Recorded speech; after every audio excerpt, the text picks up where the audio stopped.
Jadi sikok, hei, Pak, hei. Sepasang suami istri dan sejumlah warga yang melintas di kawasan 7 Ulu Palembang dikejutkan dengan penemuan uang jutaan rupiah yang tercecer di jalan pada Sabtu 5 Oktober 2024 siang.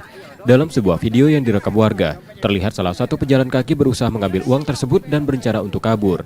Namun berkat tindakan pasangan suami istri itu, upaya pelaku dapat diurungkan. Mereka mencegahnya dan mengumpulkan kembali uang yang tercecer, kemudian mengembalikannya ke pemilik melalui Polrestabes Palembang.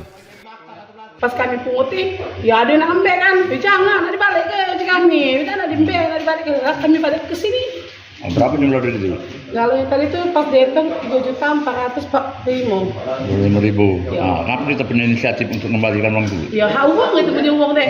Kasihan yang uang sepesa pun jangan sampai diambil begitu.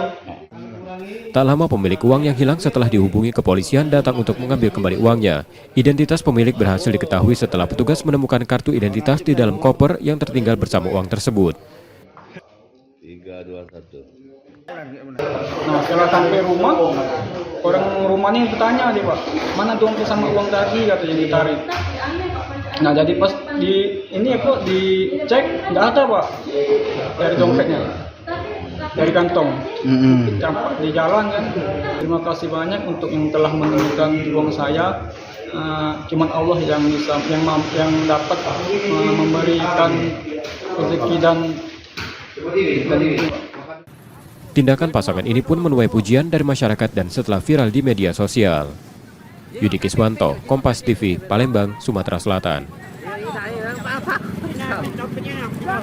Dompetnya cuma KTP. Dompetnya. Ini KTP ya?